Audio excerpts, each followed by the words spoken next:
short, but just start by saying I'm proud of the way that our guys finished the season, winning 5 in the straight. Very proud of how they stuck together and did that. But that being said, we had higher expectations and standards for what we achieved this year, and that'll certainly drive us moving forward to meet those expectations and those standards that we have for ourselves. And as many of you probably saw, we made a couple coaching changes today. Do not take that lightly. Those were extremely hard moves for me to make. Those are all men that I have a ton of respect for, been through really high, exciting times with, and do not take those decisions lightly. And appreciate all that those guys brought to the table because they're like brothers to me. They worked hard every single day, and those were not easy decisions to make. And we'll work to make those hires as soon as possible when that time is appropriate. Coach, when did you at least start to consider making changes to the staff? When the season ended. Okay, thank you. Zac, and this was just your decision? Yes. Why did you feel change was needed? Just as I evaluate everything within the organization, I just felt like we needed to make a change there. And it's as simple as that. And we'll start that process immediately of evaluating where we need to go and who we want to bring in to help take us to the next level. But again, I can't tell you how much I appreciate what those guys did, and they worked hard every single day, and they're great football coaches, and they'll land on their feet very quickly. Zach, does that mean you also want to change in philosophy at those positions? We're going to evaluate the candidates that are available to us, and we'll find the best fit. Zac, specific to Lou, can you talk through what you feel like's been kind of the reason over the last 2 years you guys have slipped off defensively? And when you make a change like this at the top and then with 2 other position coaches, is it more that you're looking for a different identity on defense? Just can you elaborate a little bit more on the defensive decisions? Just felt like we needed a change. And again, did not take that decision lightly, thought long and hard about it. Lou's been doing this for 6 years here, and the success we've had, I mean, he's been a big reason why we've had a lot of the success. And so again, I don't take this lightly, put a lot of thought into it. It's not an easy day for any of us, and just felt like we need to perform better as a football team. And so again, it's not in any specific one area. I think we got to be better in all 3 phases of our team. And these are the decisions I made today, and we'll work to be better. How challenging was this year, especially with JaMarr playing the way he was, Joe, and obviously Trey? I mean, you have stars that have done things that no other NFL team has done, and yet what we're talking here at the end of the season. Yeah, I think you look at every game and there's a play to be made in every single phase that we all regret, whether it's a play call, a play, whatever it is, there's all things that we'll reflect back on and that are kind of a little bit of a thorn in your side for this season. But all we can do is improve it moving forward and making sure that a season like this doesn't happen again. Defensively, how concerning is it, or how big of a factor is it that you've had, the Myles Murphys, the Dax Hills? You've invested a lot of draft capital in high-end draft picks and just the development of those guys. How big of a factor is that in this decision? That's something we'll evaluate the entirety of the offseason, making sure we're better in all areas. And so, again, we'll look to bring in people that we feel like can get the most out of everybody. Coach, there are a lot of joys in this job and a lot of uncomfortable situations in this job. Talk about just the difficulty of this one because of the relationship you have with those coaches. Really hard. I've been through a lot with all these guys, and they work their tails off. They're part of really great moments for us. This is the hard side of the profession. And I just appreciate what those guys brought to the table and how they represented this organization, how they represented me as a head coach, how they treated their players. I appreciate all of that. Thank you. Zac, specific to Frank, you've talked about how you felt like the offensive line has played well this year a number of times. Given how much you guys want to throw the ball, what are some of the prerequisites you're going to be looking for when you start your search for a new offensive line coach? Yeah, we'll form a list and go through it in depth of who we think fits us best.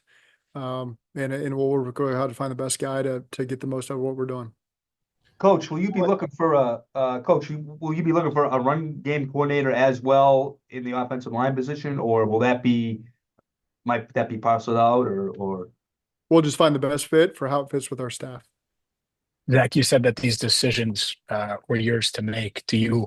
What's that process like? Do you go to ownership in the front office and say you think it's time for a change, or how's that conversation? Absolutely. We talk, as you all know, we talk on a weekly basis, sometimes more than that. And again, I know the expectation was to hear what I wanted to do after the season, and these are changes I thought we needed to make. Coach, how Zach, much when you does look the at the current roster makeup Go ahead, and Marshall. Can you start How over? much- yeah, no problem. How much does the current roster makeup and contracts coming up on both sides of the ball went into the decision with the staff? I was just trying to do what's best for the team. And so again, it's you balance the personnel, you balance the coaching.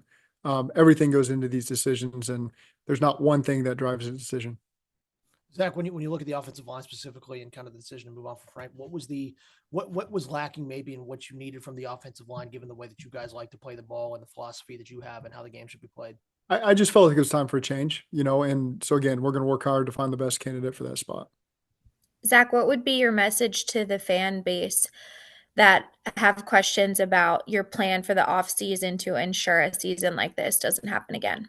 Disappointed, we're all disappointed with the overall totality of the season and the position that we put ourselves in. And I know that it's unacceptable to start the way that we started. We have a lot of talent on this team. We got great coaches. And so again, I'm not just going to say what I want to say and that we're going to be better to start the season. We're going to work like hell to make sure that we start the season on the right way, to put ourselves in a great position to finish like we did, because there was a lot of positives there with the way we finished. And it's sickening that we're not in the playoffs with an opportunity to keep this thing going, because we finally found a lot of momentum. And so it's just on us as a whole to finish games off earlier in the season. And it's on me as the head coach to make sure we come out of the offseason, we come out of training camp, and we're ready to hit the ground running from game one. You could do it over again. Been a lot of, good.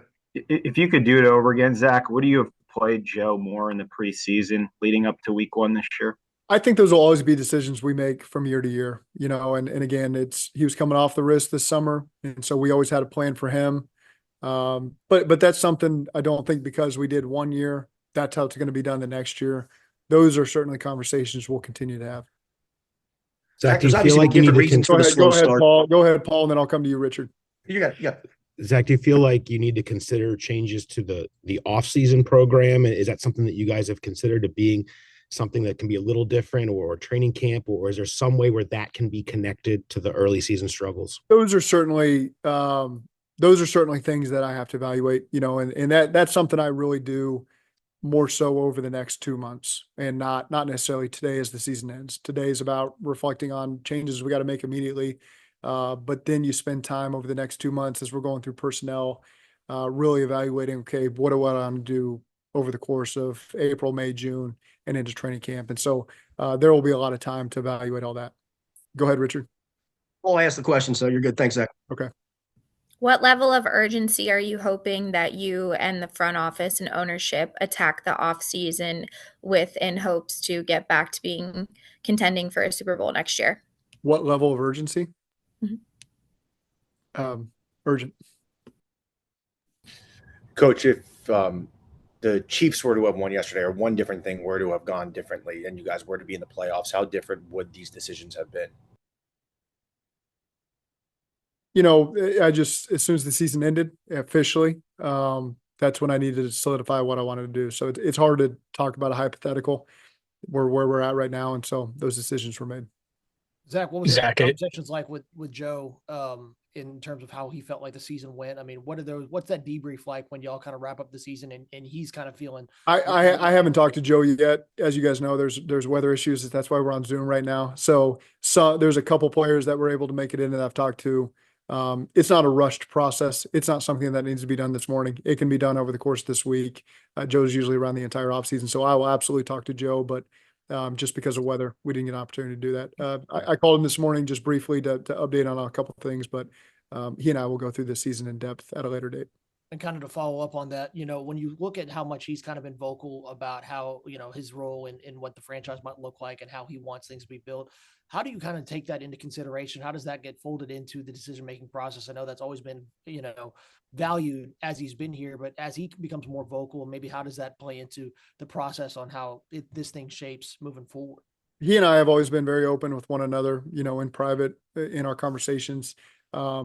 He's well aware that our front office is aware that ownership, Duke, everybody's always available too. And so that'll be sort of the process as we go through this offseason program. Zach, there's always accountability with the coaches. That's what kind of today is about. What about accountability with the players who will remain, who will be with the club next year? What is your message to them as they head to the offseason? Well, you talk with as many as you can. The expectations for what's to come next, what we need to do a better job of, things that we did well, so again, it's a very comprehensive conversation as you go through a lot of these guys, and those will continue. They're not all done, and they'll continue throughout the week. How do you feel, follow up, how do you feel about the leadership in the locker room, both when you guys started 4-8 and when you guys won 5 in a row? I think I think it speaks wholeheartedly to how we finished with 5 wins in a row, and to go on the road and win a divisional game in the final game and keep our hopes alive. I think it speaks a lot to the leadership. I think it speaks a lot to the growth of a lot of the young players that we had over the course of the season that allowed us to do that. I think it speaks to the coaching staff and the messaging to the players as the season progresses and to keep those guys in it and to be able to get the most out of them. So there are positives to draw from, but I don't want that to lead anyone to believe that we think it was good enough this year on what we just did. Zach, how important is it for this offense? And you guys were so productive on offense this year, but to almost level up the run game. We saw it at the end of the season, but just be more consistent or be able to rely on it. How big of a factor is that? I think the way that some of these games played out, it doesn't always allow you to do the things that you want to do. I will say, from about the halfway point of the season, every game was do or die for us, where we felt like we needed to win. And so you lean towards putting the ball in Joe's hands when you're in those situations. And there's certainly a play style, I think, that's puts the lineman in a better position, puts Joe in a better position than to just draw back and throw it every single play like we tended to do. And so what we got to do a better job of is controlling games from the jump, getting up 13-3, getting up 17-3.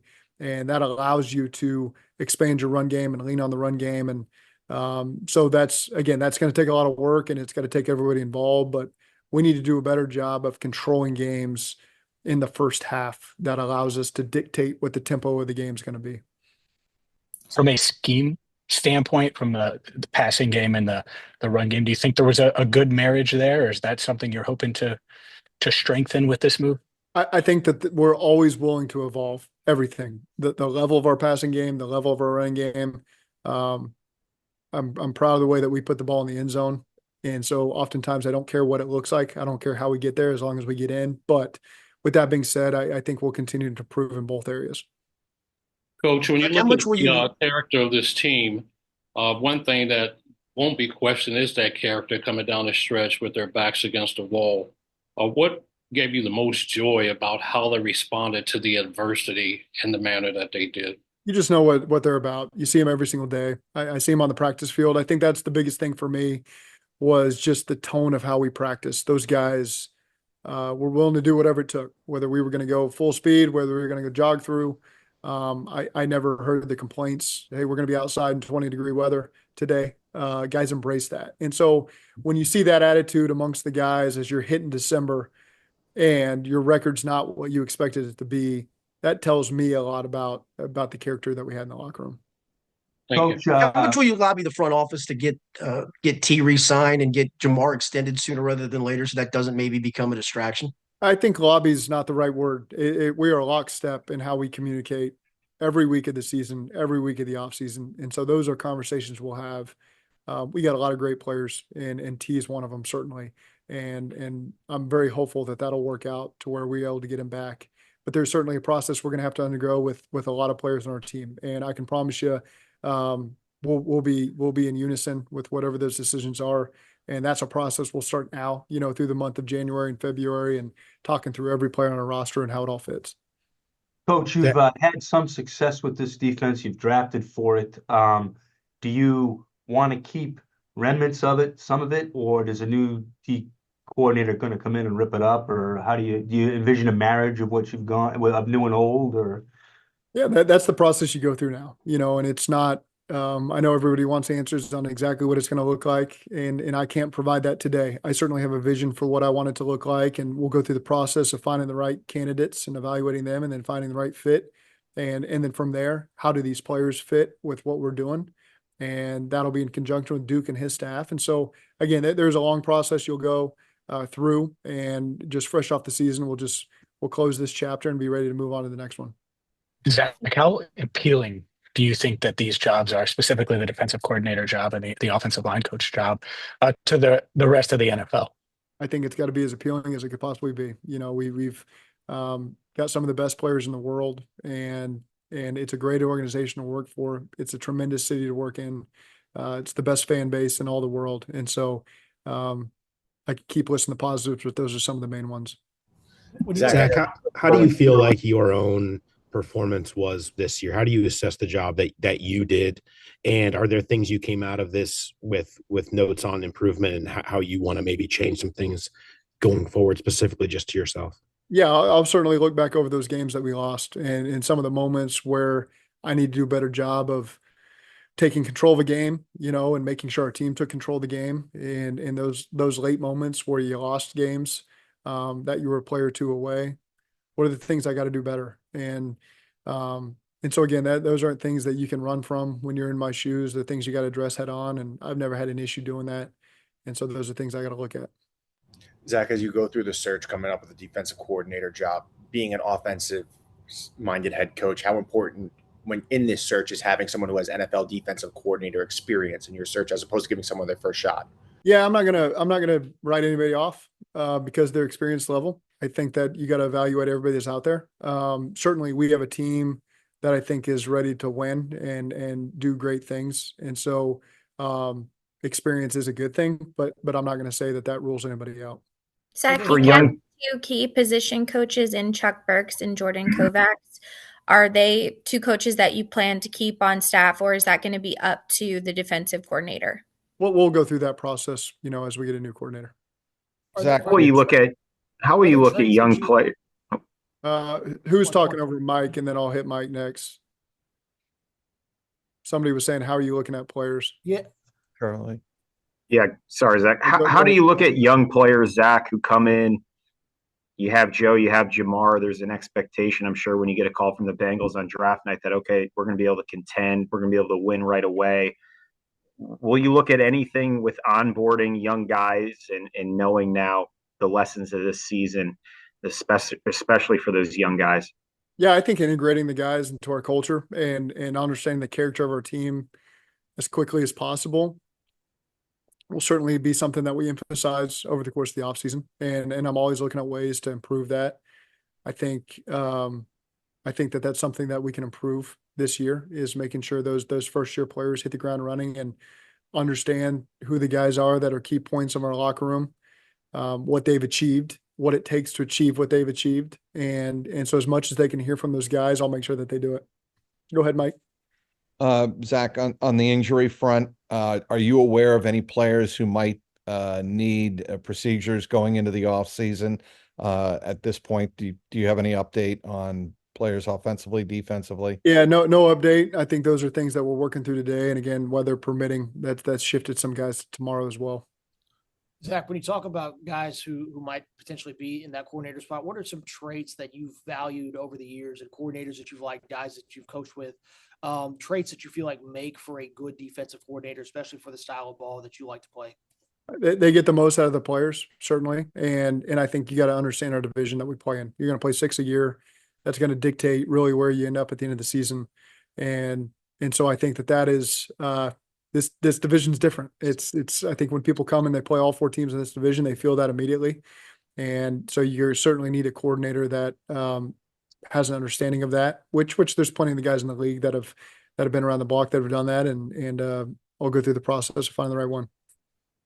Zach, what will that process be like? Will you I'm sure you already have a list, or you're putting together a list. Will you hope to contact some candidates this week? Do you talk with ownership about it? What will that be like? Talk with ownership about it. That's the starting point, and then we'll start to reach out how it's appropriate and what the guidelines tell us to do. Zac, is the expectation, I know you talked about T earlier, but is the expectation for the organization that you guys will be able to get a long-term deal done for JaMarr Chase this offseason? That's certainly our hope.